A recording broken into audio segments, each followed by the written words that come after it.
you may know, I've been following the work of Alan Wilson and Baron Blackett, who are two historians who started out in the early 1980s researching Dark Age British history, and they have done a lot of work pertaining to King Arthur. And I recommend, if you're not familiar with their work, just go on my website, richplanet.net/history. You'll see all of the TV shows covering Wilson and Blackett's work, and there are some books at the back of the room there. Now, in 1986, their work was recognised by the establishment because the establishment organisation, the BBC, took interest in what they were doing. They sent two journalists to Wilson and Blackett's property. They looked at the evidence that they had, evidence that King Arthur was a South Wales king, king of Glamorgan and Gwent, with principalities in North, East and West Wales, his kingdom probably extending into England.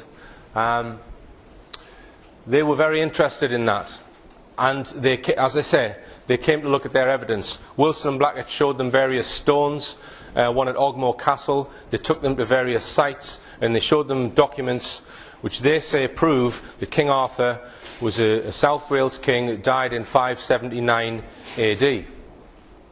So I'm going to show you a clip. This is the BBC 6 o'clock news in 1986. The time is 6:16.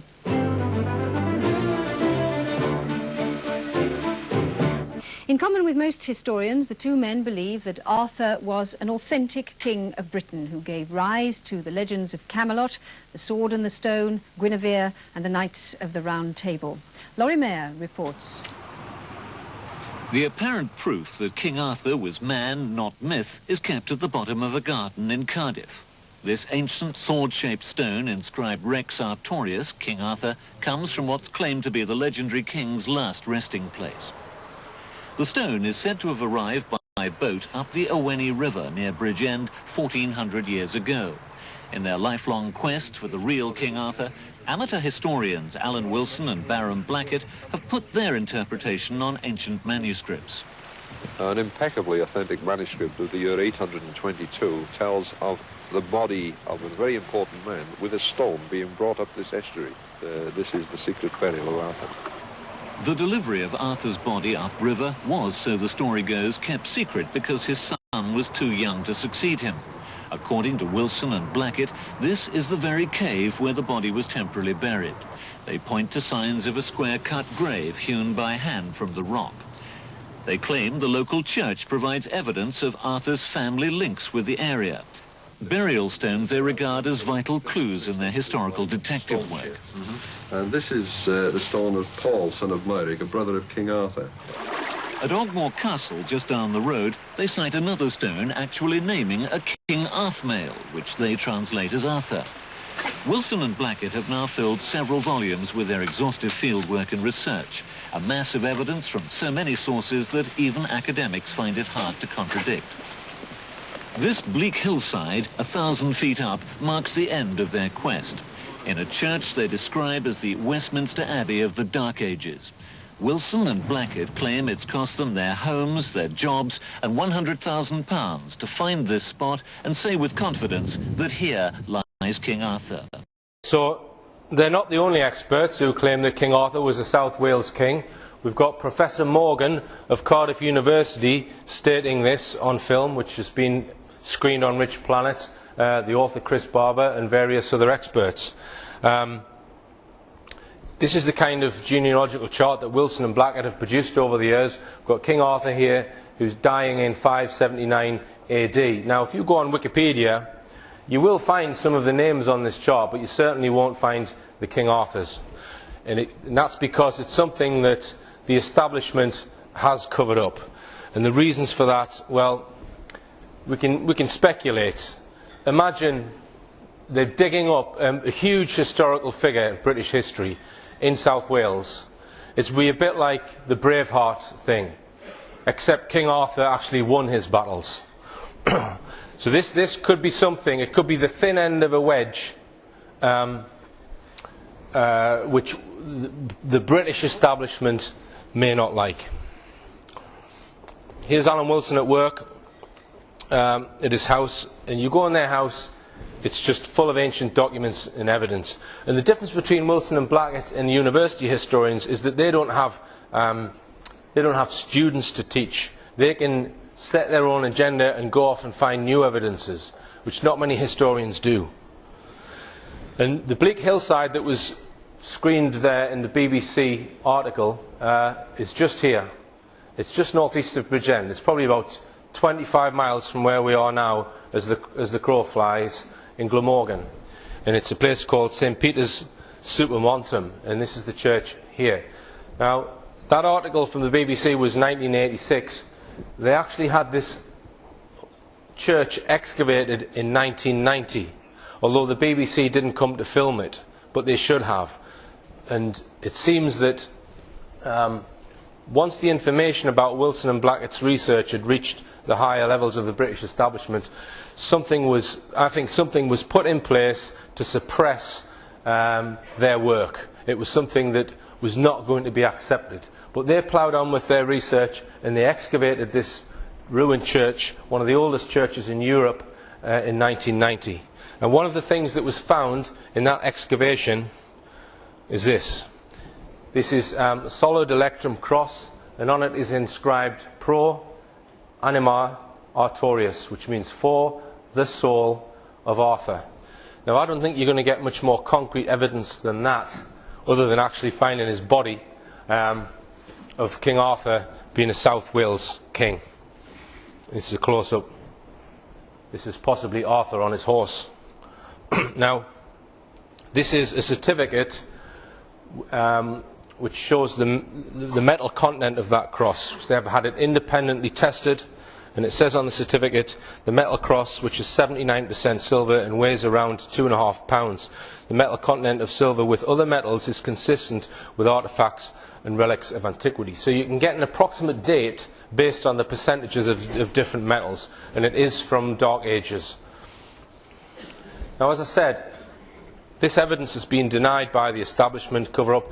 There's been more than one murder attempt of Wilson and Blackett, and if you don't believe that, just have a look on my website and watch all of the programmes which presents all of the evidence of the murder attempts, the smear attempts in the media.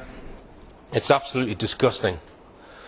Now, I asked Alan Wilson who actually excavated that cross, who found the cross, because I wanted to get independent evidence. I wanted, as I said in part one, don't believe anything that you see or hear, go and find it out for yourself. So I wanted to ask and find the person who dug that cross up. Alan told me it was Richard Melbourne, but he'd been informed by a Welsh journalist that Richard Melbourne had passed away. So I then endeavoured to find Richard Melbourne's wife, just so that I could get some independent corroboration that yes, he did dig this cross up, and yes, she can remember when it happened. So I went to his house in Maesteg, knocked on the door. Who answers the door? Richard Melbourne. He's still alive. So I then ring Alan Wilson, and I give the phone to Richard Melbourne, and the two of them had an hour-long conversation reminiscing about the dig, you name it. So he was really pleased that his friend, because Wilson and Blackett now live in the northeast of England, they live in Newcastle. So Richard Melbourne then says to me, well, do you want to come up to the church and I'll actually show you where I found the cross? I said I'd love to. So I went up there. This was just about 3 or 4 weeks ago. That's me and Richard outside St. Peter's Church in Glamorgan. And he's pointing there exactly where he dug the cross up. And I've made a piece for the Richplanet TV show all about this, all about Richard Melbourne. Lovely bloke, 80 years old. And as I say, he got one of his mates in a 4x4 to take us up the mountain. Right, I'm in a place called Maesteg, which is not far from Bridgend, and I'm with Richard Melbourne. Now, Richard took part in the archaeological dig organised by Alan Wilson in 1990 of St. Peter's Church. Now, on that dig, there was an artefact found, which, and Richard was the person who actually dug the thing up. This was the Electrum cross. That's right. With Pro Anima Artorius written on it. So, can you just tell us first, Richard, how did you get involved with Alan Wilson, and what was it that got you onto the dig? Well, I was always interested in Welsh history, you know, and a mate of mine was a mate of Alan Wilson's. Mm-hmm. And he was saying about this dig up in Supermountain, this church. Would you like to go on it? I said, yeah, I'd love to. So anyway, he arranged for me to go up. And you had to have a permit to get on site. He got me a permit, I went on site. I was there for, I don't know, about a month, I suppose. What sort of tools did you use? Well, I was on a trowel. On a trowel, and what were you be given specific areas to to go down? Yeah, scraping away, boring stuff, all boring stuff, but you know, it has to be done. And this day, I was scraping. It was deep. It must have been on a floor level, around the floor level. It must have been a dirt floor in that church. But anyway, I was scraping away, and I thought, it's a funny place for a bicycle pedal to be, because all I could see that bit of silver, you know. Right. So I kept scraping away the front of it, and when I'd scraped all the front off, now that cross wasn't showing where pro animo artorius was. That was the other way. Right. So it was Do you know what I'm face saying? down. Yeah. Well, it was at an angle. Mm-hmm. I scraped it off, put the trowel behind it. You can imagine what I thought. Mm-hmm.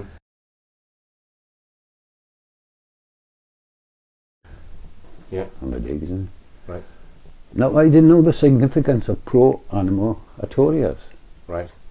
but I did know the significance of artorius, Right. but not this first two. So you knew that Artorius was a reference to Arthur. Yes, Yeah. yes. So anyway, So was it easy enough to read once you'd lifted it up? Could you yeah, read I that? had to clean it off. There was oxides on it and all that, you know. But the imprint of that cross was still there. Mhm. So, you know, After you'd taken it out the ground. yeah, it had been there a long time, like, obviously, for it to be there, the imprint of it. Right. And I've got an aerial view of the church, Yeah. Richard. Would you just point out on there approximately where it's around about this point here? So inside the church, I guess this is another entrance here to the left. Yeah. So a little way in here. So how long did the dig last for? But the dig itself, I think, lasted about a month, 5 weeks, I suppose. Right. Yeah. Okay. All right, Richard. And how many people were involved in the dig on a day-to-day basis? There must have been about 6 or 8, I suppose. Right. Including Alan and... And were you involved in putting the tarpaulin over the over the church? No. That was like contractors or something. Yeah, wasn't it? Right. yeah. Okay. Alan has told the story about how there was a huge gale which kind of wrecked the. It's terrible. So can you just explain that? Were you there when? Oh, yeah, yeah. Right. And Alan said that there was some of the documents were found in nearby valleys and this kind of thing because people actually brought them back and. I suppose it was, oh yeah, there was documents there. They was on the tape, if I remember. Mm-hmm. After you found it and took it out of the ground, Yeah. Who did you tell first? There was a chap there called Martin Langford, the archaeologists. Mm-hmm. I don't think Alan was there. I think he was off site. Or Yeah, something. he's told me that he wasn't there. He wasn't. No. He wasn't on the site. So just tell us how it then did you. Just tell us what happened after you got it out the ground. Well, we were all excited looking at it, and time went on. Alan come back on site. Mm-hmm. There was great excitement, wasn't it? Right. Especially with me when I found out what the significance of Right. the cross was. Right. And it just went on from there, really. With the bloke with the camera, I know, he was there with a young lady. I forget her name anyway. So they were filming Yeah. the dig, Right. which incidentally Alan can't get hold of at the moment. That film has been sort of I don't. made unavailable. Yeah, I didn't see it myself. You didn't see it. No. I don't think anyone's seen it. What about the theory that Arthur's body is in that region somewhere? Do you go along with that, Richard? Oh yeah, definite. If you read the Perseverance and everything, it points to that. That's the area where he is, like. Right. And do you think he's in the church or in the mound or I somewhere? think he's in the mound myself, in the boat. Right, the boat-shaped burial mound. Yeah. Right, which is not far from there. It's This is right Right from here to the end of the street there. Can I just ask, did you get paid for your work on the dig? No, no, I So you didn't were want to pay voluntary? him. No, But I think the archaeologists were paid, were they? I expect so, I don't Right, know. okay. And did you have any involvement with Allen and Barham after that time? Oh yeah, yeah. When some chap, I forget his name, he's from my state, he reckoned that that cross was planted there, you know, which it wasn't, definitely not. Right. Couldn't have been, impossible for it to have been. Yeah. Because I thought, and I know the imprint of that cross was in that earth. Mm-hmm. Now that couldn't happen if it was planted there. Yeah. I mean, this is something which certain people have put out this information, and this guy from Mysteg's obviously heard this from someone who's maybe trying to cast aspersions on it. Well, the inference was I would have been involved in a scam like which I wasn't. Mm-hmm. I found the cross. I know what happened. Mm-hmm. No, it was there. Mm-hmm. For anybody to say that that cross was planted there would have to be there and see. And even if they was there and seen, they wouldn't have made that statement. Yeah, yeah. You know, because oxides, they can't put oxides on it, can they? Yeah. You know, Yeah. you get it off stone and earth and all that. Mm. But they were Was there anything else of interest found on that site? not really. Because I understand there were some human remains there. Oh yeah, a lot. Right. Okay. So this was some graves that were. Yeah, well, on a higher level, like, you know, Right. we went down past them, but it was all treated with respect, like, and that. After the dig had finished, were you not frustrated that you couldn't dig down further and see if there was more artifacts? Did you think there might have been something more things there? I don't know. I don't know. Would you like to see an excavation of the mound? Oh yeah, yeah, definite. Right. There's something of importance there for that church to be there, because that church was put there to honour whoever's in that mound, I think. Right. Who that is, I don't know. Right. It could be the King Arthur. King Arthur, it could be. Right. And what about further afield than that particular site, other than the church and the mound? Do you have any knowledge of any other sites, Richard? Well, up in the forestry have covered a lot of evidence up, you know. Mm-hmm. For no other reason to grow trees, nothing Right. sinister about it, it's just that they grow trees there. Right. But there's mounds all over the forestry up here. Right. There's a Roman fort there, there's ancient British fort there, the Bulwark, and it's all there. And there's a fort, like, what I have read, that the British were fighting a rearguard action, their family was going ahead of them, and they caught them at this place called Cwmlladfa, which means Valley of Slaughter Right. in England. And right there, to the left, there's an ancient British fort. What's your opinion of Alan Wilson in terms of a historian? Just give us a bit of background on what you know about Alan Wilson. Brilliant. Mm-hmm. Absolutely brilliant. And He's got a mind like a computer. Yes, Mhm. you ask him anything. And he'll back up everything he says, man. Yeah. Well, you can check. they've had quite a lot of problems over the years in trying to get their work recognised. Yeah. What's your opinion of that? Have you got an opinion on why it's not being accepted? Well, I think it's the English establishment, to be honest, historians and all that. And they won't sit down with Alan and discuss history. Mm-hmm. They won't. As he said, would you get in the ring with Mike Tyson? I've seen him on that. And he was right. Why don't they sit down and talk about it? Yeah. Because he'd lose them. And the other reason is because, in all fairness, Alan have slagged the royal establishment off, like, from Victorian times. Most of the stones is stolen, for want of a better word. Mm-hmm. All the stones in Wales. But why do they try to hide British Welsh history? Mm. They don't want us. They don't want us to cast a society. Yeah, yeah. I think they're maybe worried that there'll be some sort of upsurgence of national identity, which was they're going to lose part of their empire, maybe. Yeah, a bit late for that now, isn't it? Mm. But you know, it's terrible what's been happening. I think the world of Alan, I got to be honest with you, and I haven't blinded my judgment on him because I like him or anything like that.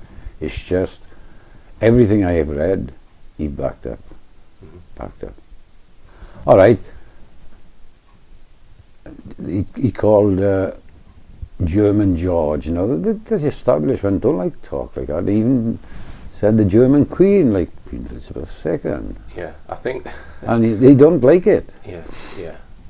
I think he's told me he is happy to speak to establishment people, and he is happy to go along with the current regime. Yeah. And not criticise the royals. He said that. But late now, isn't it? You know that what Alan says is he'd rather have Queen Elizabeth than President Cameron or President Blair. Yeah. He's saying that the royal is better than having. Yeah, she does a good job, doesn't she? Well, well, I'll not make a comment on that, Richard. His historical research kind of undermines the royals, but at the same time, he actually realises that they ultimately are the power. Therefore, he's not going to get anywhere with his history unless it's accepted by them. That's right. Yeah, I don't know. It's a bit of a job. But there's an author called Adrian Gilbert who worked with Alan and Barham on one of their books, The Holy Kingdom. I think that was the one that you showed me, wasn't it? You said that you had a copy of The Holy Kingdom. Yeah, I got it. Yeah. He's written a new book apparently, and what he's trying to do in that book is he's took Prince William's genealogy via his mother, Princess Diana, and he's trying to find links to Arthurian monarchy through Diana. So they're trying to bring in and show that William, the future king, has got some British Welsh. Yeah. So. Now, why Adrian Gilbert's doing that is, you maybe ask him that, but I guess half of Wales could probably show that they're related to this heritage. Well, I can take you 8 miles from here and introduce you to a chap who was Eve traced his lineage back to Ayeston up Crugan. Right. And he's a farmer. Right. So. All right, Richard. Well, thanks for speaking to us. And Richard's kindly offered the use of a 4-wheel drive. Yeah. So at some point later in the week, we're going to have a drive up to St Peter's Church and maybe film the exact spot where you unearthed the Electrum Cross. Yeah, it's not only that. You see the boat, but it's there. And somebody tried to say, "Oh, it's a sheep pen." Mm-hmm. Now, if it's a sheep pen, you don't have a narrow opening for the sheep to go in. Mm-hmm. You have a wide opening. Yeah. But it comes to a point. All right. And the road has been altered going to it. Right. Well, we can film the mound as well. Yeah. Okay. Well, thanks very much for speaking to me today, Richard. You're more than welcome.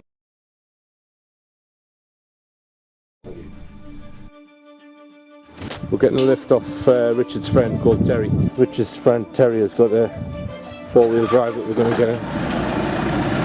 When I was up there, it's 20 years now, mate. It was an Electra, silver and gold mixed, All right.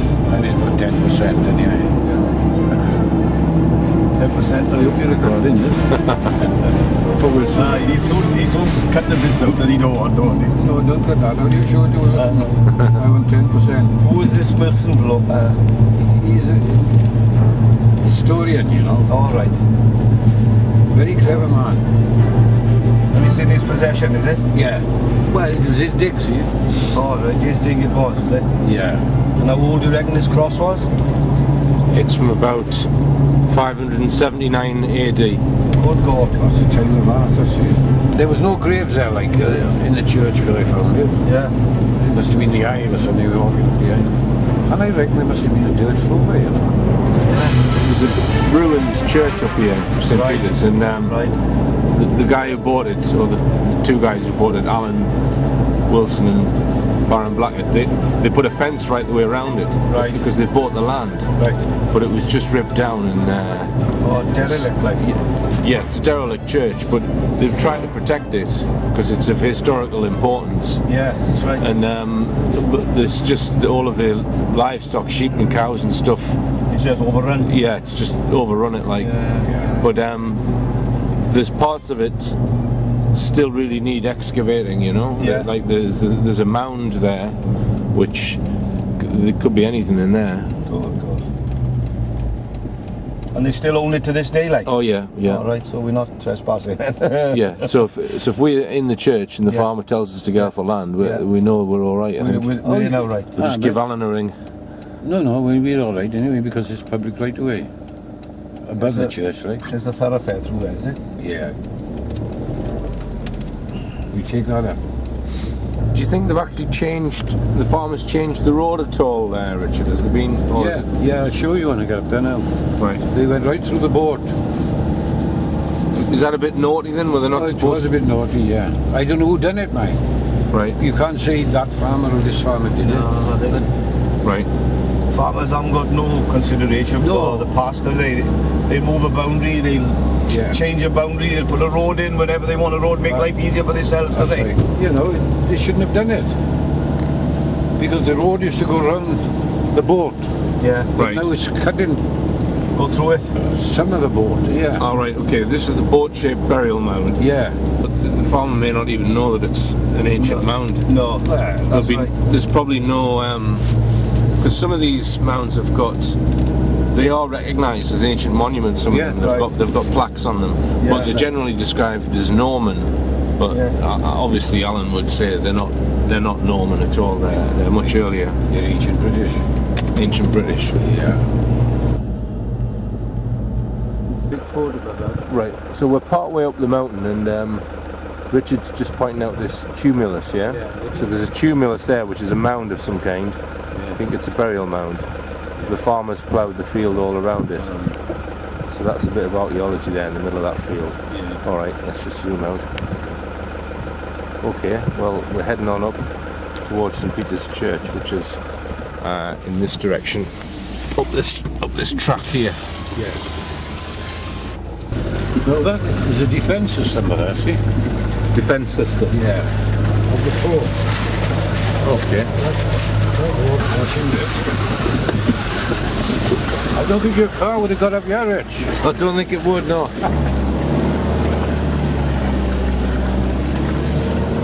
Well done. I'll tell you what's near the church, or not far, is some pylons. High voltage. There's pylons, high voltage down below us, straight in front of us. Or is it looking too wet over there? I don't know. I think the church is just over the brow there.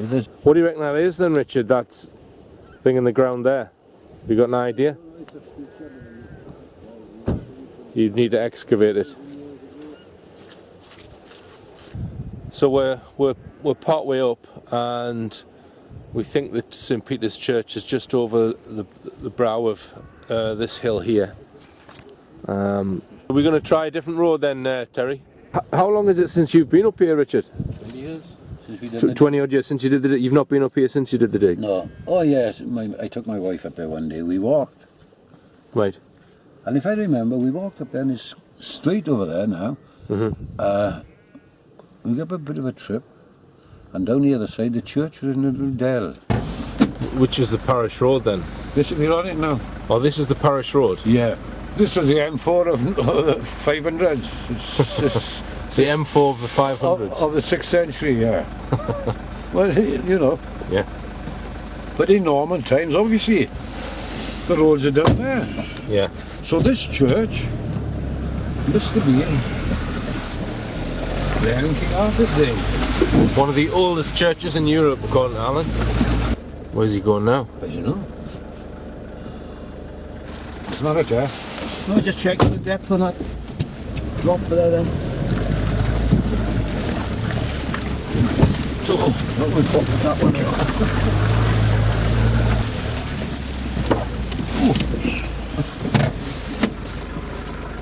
He's a good driver, mind he? Yeah.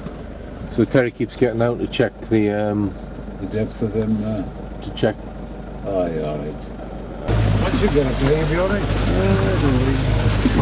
Once the tyres clear, they I said that before. Oh. Nearly fell down that ditch just there.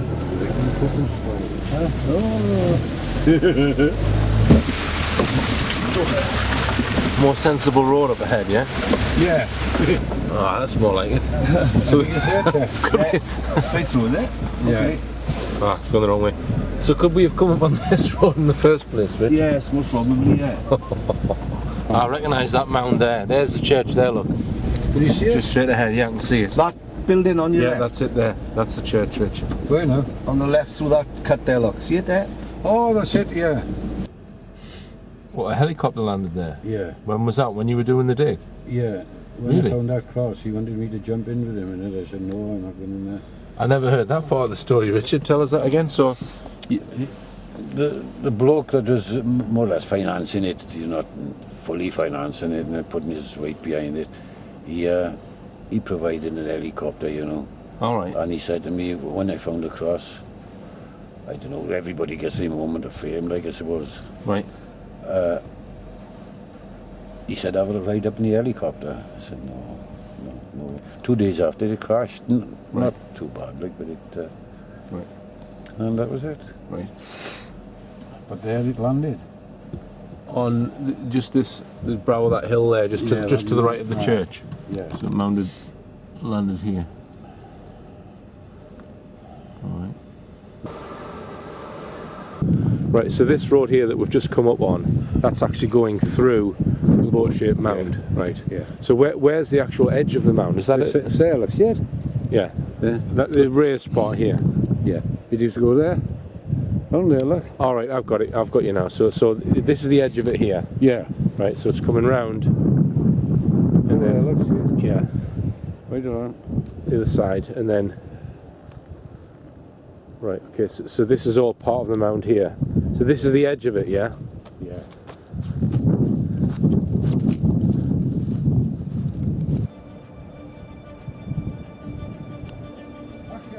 Action.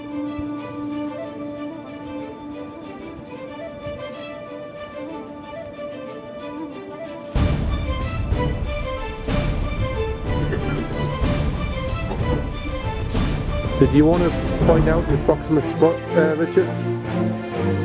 Yeah. Okay. And do you remember which way you were facing when you were digging? You were facing that way? Yeah. Okay. Right. And which way was the cross orientated to the church? Was it? Yeah. Do you see what I mean? Getting like, and it was at a slight angle. Right. So the top of the cross was facing behind us. Yeah. Right. So it was facing east-west, I guess, and in the same orientation as the church. Yeah. Yeah. So you were. Which is the Christian line for churches, isn't it? Yeah. Yeah. Okay. When they were digging here, there was an overhang there. Right here. Still there, isn't An overhang. it? Yeah. As I remember it. I think it'd have collapsed, you know, since then. And there were features in the wall on the altar.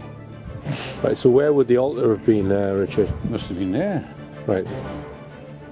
So this is the altar, where we stood now, or just in front of it. Yeah. Well, you know, you had the congregation here. So the congregation would have been in that side there.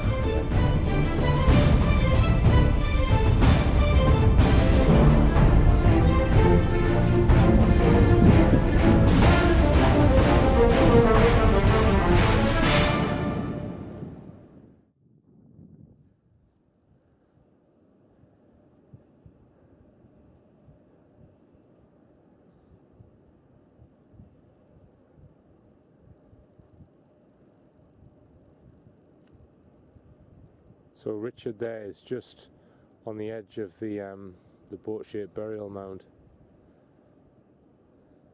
We'll get an aerial view of it from Google Earth. He's just standing on the edge. It goes.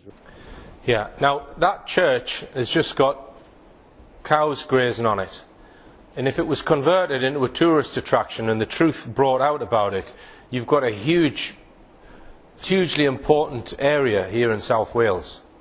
And this is what Alan Wilson's point is, that it would bring 30,000 jobs, he claims, to the South Wales region. People would come from all over the world to Glamorgan to see that site if it was excavated further and it was given its proper name.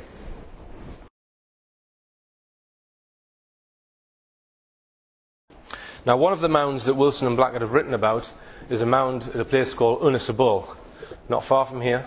And this is it here. It's a naturally occurring hill, but on top of it, they claim that there's an additional piece of earth put on there, and they've actually had ground penetration radar testing done on this hill. They've also had deep metal detection done on this hill. So this is a huge earth mound. So this is Alan in 2005 with the ground penetration radar equipment. Now, based on the tests that they did in 2005, they did deep metal detection, which I'm going to speak about in a second, and they did ground penetration radar testing, and also comparing this mound with other mounds that have got things inside them. This is what Wilson and Blackett claim is inside. Like I say, it's not far from here. He reckons there's an excavated chamber with 5 drainage shafts coming off the north side of the hill, and these keep this area dry, take all the water off. And he reckons there's an excavated tunnel into the side. This is a cross-section of one of the drainage sumps, so they've got special stones in which prevent any sort of weeds growing around there, so that the sump can allow water to flow through it. This is a photograph of one of the sumps, which you used to be able to see on Google Earth. You can't see them anymore for some reason now. And now this is Alan Hassel, who did the metal detection for them in 2005. And again, don't believe anything anyone tells you. Try and find it out yourself. And I've interviewed Alan Hassel, who's an independent researcher. I should have recorded the telephone call, but I didn't. I spoke to him for about 2 hours, and this is from my notes of speaking to him. He said that he used a Pulse Star 2 metal detector.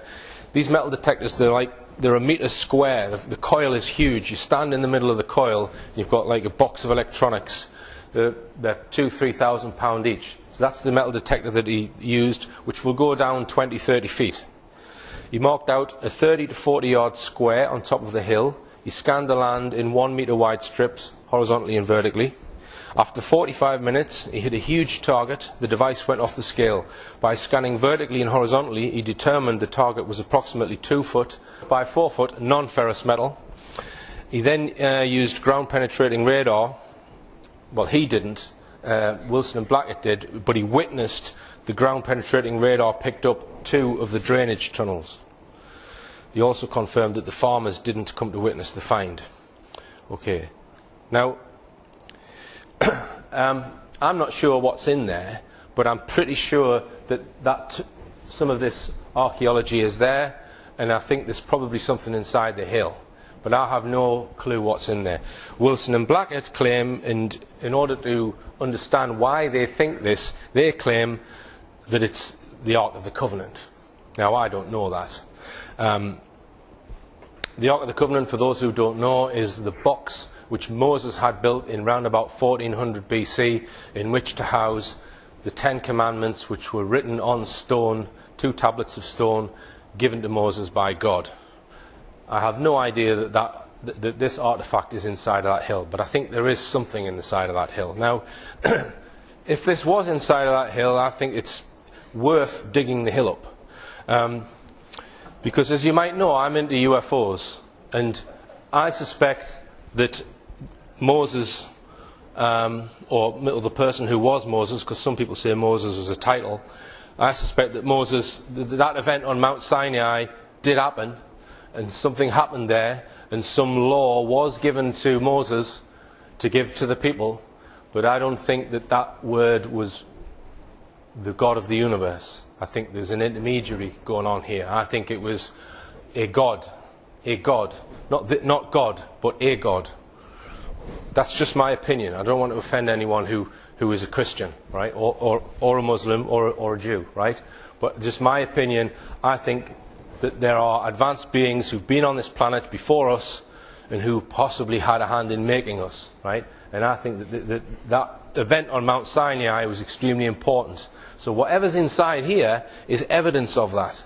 Who wouldn't want to see that? But as I say, I'm not convinced the Ark of the Covenant is there, but I think it's worth excavating it just to see what is there. Now, when I spoke to Wilson and Blackett about this, they said that there was kind of a stalemate between the farmers who own this land, and they weren't allowing them back on the land. They just kind of saw them as pests, really. So I was interested to go down and speak to the farmers and find out why they weren't wanting to have some tests done on this area. And now you've suspected that that was there since when? The sort of mid-80s? I got a photograph from my colleague there in 82. I'm at a village called Ynys y Bull in South Wales, and behind me is a hill on top of which is a man-made mound. According to Alan Wilson, the Ark of the Covenant is buried inside the man-made part of this hill behind me. And he has in the past tried to get this hill dug up. He's approached the Welsh authorities, he's approached the farmers. The farmers have been talked out of having any excavation done. So I'm intrigued to speak to the owners of the land, a farm just a few minutes down the road here. So I'm going to knock on the door. So I spoke to the two farmers, two brothers. I had about a 25-minute conversation with them, and then I've recorded my recollection of that conversation. It was quite a delicate negotiation. I asked if I could go on the land to take some photographs, and straight away they said no. Now, they said that they weren't convinced that he'd actually found anything, and they said that he hadn't actually shown them any concrete results, that there was anything there, so therefore they weren't prepared to have their land dug up based on what they thought was nothing. But they then did say that having said that, they didn't go up there and see what he was doing. They didn't show much interest. So I've persuaded them to at least have an independent person come on the land and do another test, and if they do find something there and they can demonstrate it to them, that they would possibly then consider having the land excavated. So that's October 2011. I managed to get a verbal agreement off them for me to get an independent person and do some more tests, and then possibly have some investigation done after that. The reason why I'm telling you this is because so many people ask me, what's happening with that hill in Ynys y Bull, Richard? When are you going to dig it up? And I'm just illustrating to you that I have tried my best to help Wilson and Blackett with this. Okay? Now, so what I did, I put that verbal agreement in writing, and just to confirm what was agreed, that they were agreeing for me to get an independent person to come on their land. Right, so I actually put an appeal out on the TV show for anyone who's got the type of equipment that can test that land, and I got a reply from a company called Mac International Limited, and they do testing for Second World War bombs. Now the guy was called John Morrison, and I agreed with him that we would go to Ynys y Bull on Saturday the 14th of April 2012, and I sent the farmers a letter explaining this, and I sent them company literature from Mac International Limited explaining to the farmers that they would get a full report from this land scanning, and then and it wouldn't cost them anything, and there would be no disruption to their land. So I informed the farmers that we were going to be there on the 14th of April 2012. After I sent that letter, I got a phone call from them saying, hang on, we want to go through a solicitor with all this. We're not quite happy about this. So I went away, I spoke to Wilson and Blackett, and we said, fine, that's not a problem. We will even pay your solicitor's fee to get an agreement drawn up that we can come on the land and do this scanning. So I then followed that up in writing, saying that we were prepared to pay their solicitors' fees, that we were quite happy for them to have some contract in place before we go on the land. I then reminded them of that fact on the 10th of May, and I rang them several times throughout 2012 saying, well, have you appointed a solicitor? Can we speak to your solicitor? Or have you got an agreement? And they either didn't come to the phone, this is Alan Edwards, the farmer, or he just didn't seem interested. He hadn't appointed a solicitor. So I kept ringing, he hadn't appointed a solicitor. So the final throw of the dice in April last year, I went there, and I've just recorded this conversation. I left the camera running in the car, went to the farmhouse, and I'm just showing you this to show you the intransigence of these farmers, because I don't understand it. That's Alan Edwards' house.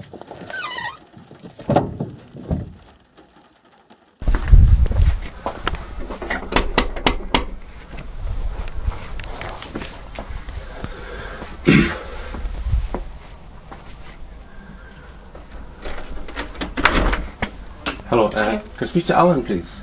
Yeah. Who is it, sorry? My name's Richard Hall. I think you might know who I am.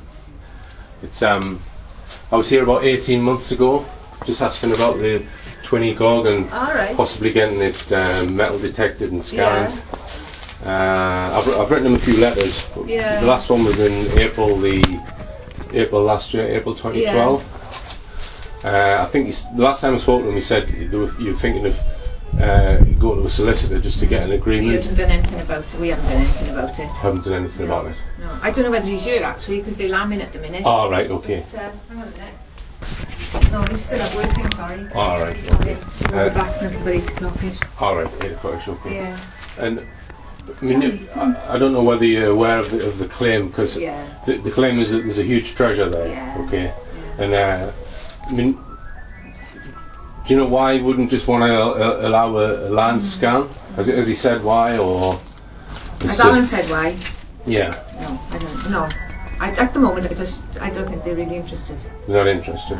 Okay. Do you think that's because they don't believe the claim, or someone said something to them, or they don't believe the claim? They don't believe. Have you seen any of the? Because I've produced several TV shows covering the history of. Seen those. You've seen them, yeah. Okay. Yeah. All right. So that wouldn't be enough to allow us on the land and just have a scan. No.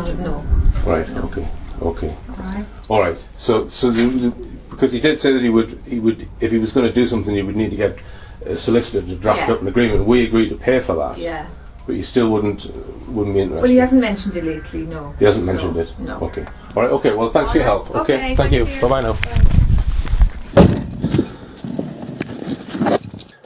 I didn't speak to Alan Edwards, but I spoke to his wife, and it's just the same as last time. They're just not interested at all. Yeah, right. Home Jeeves. So I've given up on them, and if anyone else wants to, well, I don't know how you might find their contact details. Right. Okay. Can anyone explain it? Alan thinks that they've been got at. Someone said something to them. Am I bonkers for wanting to dig that hill up?